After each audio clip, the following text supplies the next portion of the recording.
Yeah, that came up. I'm gonna say, keep going. You're hitting some really great points right there, especially in Yeah. regards to the trigger. So easy to say that you're the reason why I'm triggered, and it's like, is it really? I mean, the person may be doing something, but where's the trigger coming from? Is the trigger outside of you? Is the trigger going on outside? Yeah. No, it all comes from inside. It's something that it's a wound that you haven't healed, and it gets activated. Uh, Yeah, okay, I I was think. gonna share a story that just came to me right now. I can't believe I completely forgot this. Which one? So a few years ago, we were, and just really to show how our life experience creates a wound inside of us, it gets encoded in our nervous system, and then it comes out reflexive at the most inopportune times. So a few years ago, we were flying back from, I don't know, vacation or something, and we had seats, her and I, the two of us, and then behind us, our kids. And I was very tired, and I said, I'm gonna just close my eyes and kind of take a nap. And you were reading at that time, and one of our daughters in the back kept bothering her, kept asking questions like, okay, what about this? And she just also wanted to meditate and read and do all these things. And at one point, you responded to her, but a little bit louder, right? And that woke me up. I could not believe how triggered I was. To me, in my mind, that my story was, you woke me up and you created all these feelings that I had, like, oh my God, the trigger was so high. And I was blaming her full on.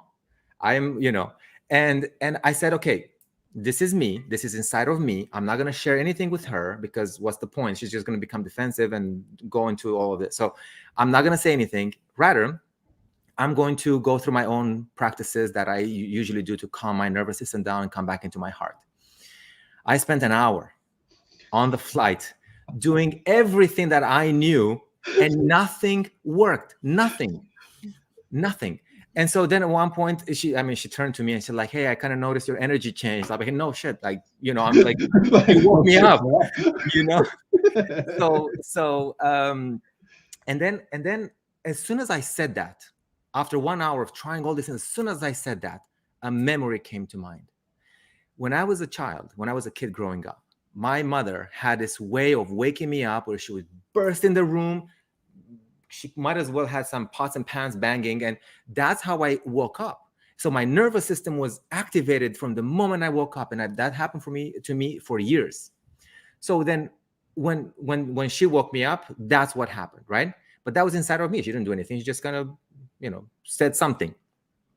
Interestingly, the moment I realized that, the moment I brought awareness to this memory, everything went away.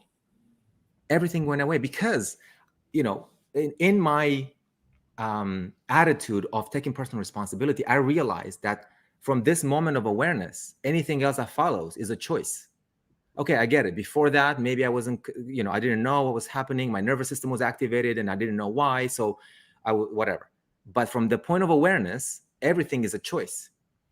And just knowing that it's my responsibility, it's mine, it's inside of me, and she didn't do anything, dissipated everything.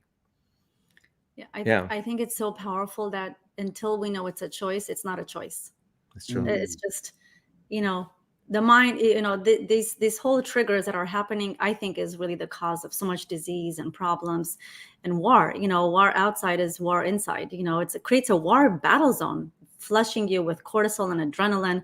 You're in a state of war all the time. Imagine how much emotional reactivity. But what's really interesting is, especially in relationships, of all kinds, whatever relationships, child, parent, couples, when people are going into triggers and they're reacting from that level, like they're no longer in their conscious higher self. They're like in the child level. It's like one temper tantrum and the other temper tantrum, and it's just blaming and giving the power away. And you pretty much, that's two children. It's like two children, yeah.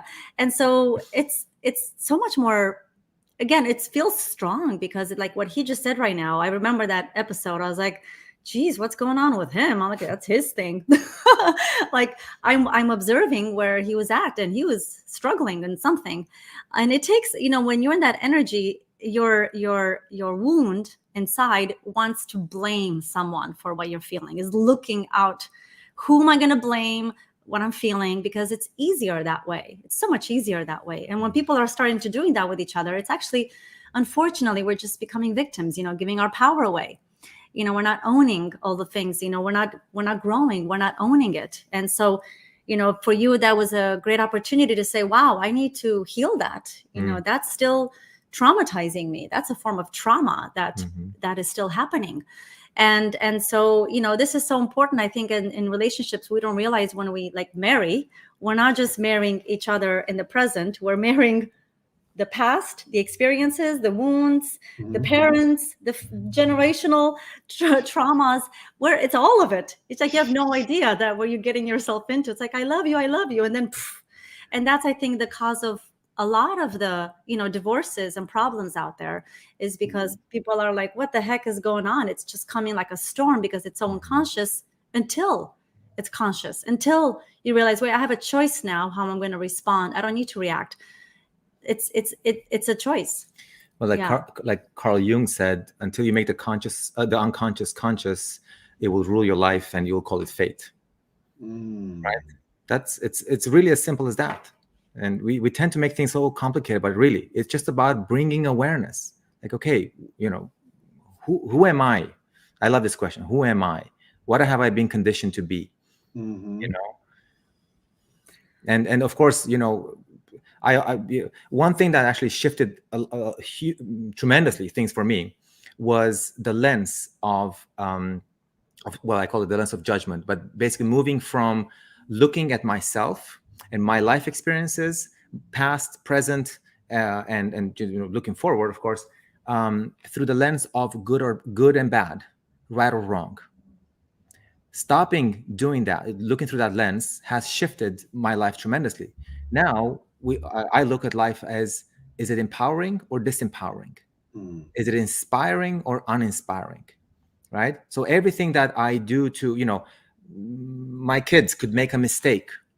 Okay, I could tell them, you were wrong. You were wrong to do that. But really, were they really wrong? Making a mistake is not, you're not wrong. So then I have to catch myself and say, okay, hold on one second. What would be the empowering way right now, or the empowering thing to say? How can I inspire them right now? And the other thing is, like, the lens that we're looking through. Where am I looking from? Is it coming from my wound? Is it coming from my ego, from my mind, or is it coming from my heart? Because everything that we see is based on which part of us we're looking from. Like that. And is it true?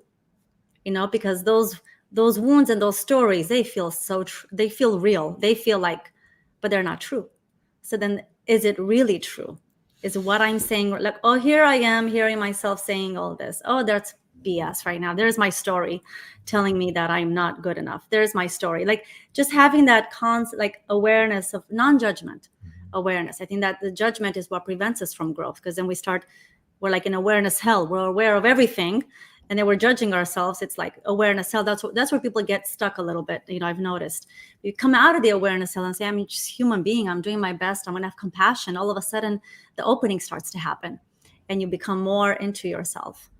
And well, to me, and it's the willingness to be wrong, right?